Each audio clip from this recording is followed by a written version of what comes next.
This week's grueling royal tour has seen him having to be virtually dragged onto planes by his parents, the Duke and Duchess of Cambridge, as the family was ferried between Germany and Poland.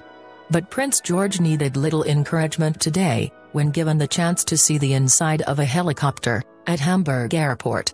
The third in line to the throne, who turns 4 tomorrow, couldn't hide his excitement as he took a peek at the interior of 2 aircrafts, before waving goodbye to the German city and heading home. One of the helicopters George explored was the H-145, also known as the E-145, is the same model as the one his father flies, with the East Anglian Air Ambulance Service. Adorable Prince George looked ecstatic as the Cambridges bid farewell to Hamburg at the end of their 5-day tour of Germany and Poland, but his little sister Charlotte was less happy after taking a tumble on the tarmac. Earlier, the Duchess of Cambridge tried her hand at conducting a prestigious symphony orchestra when she and Prince William visited Hamburg's new concert hall.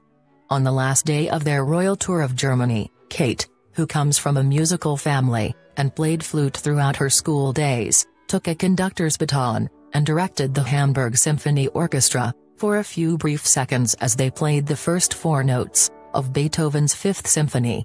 She and William had joined 250 schoolchildren from all over the city, taking part in a session designed to introduce them to musical instruments at the Elbphilharmonie, the city's new landmark venue.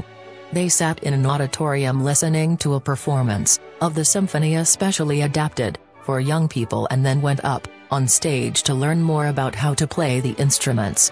Kate leant forward and pointed the baton straight at the orchestra, after watching children being coached how to do it and get the best out of the musicians.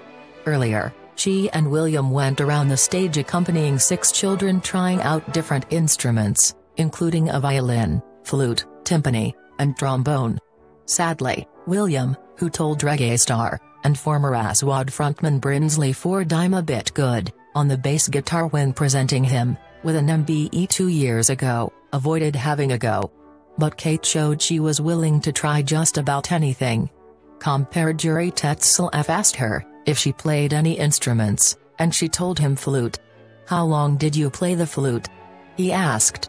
"Throughout my school years until the age of 18, the Duchess replied. William did at least join in with his wife and the children in shaking their raised fists in unison, in time to another part of the symphony. The royal couple were greeted by several thousand people who had turned out to see them as they arrived at the iconic new building in Hamburg's dockside quarter on Friday. Opened in January this year, the Elfi was built with the aim of creating a new city landmark. It is one of the biggest concert halls in the world and renowned for its advanced acoustics. On a balcony, they gazed out over the River Elbe and its docklands, as artistic director Christoph Liebensitter told them about the concert hall and the city. They went for an impromptu walkabout to meet hundreds of fans inside the venue, and then, as planned, met some of the estimated 3,000 people gathered outside.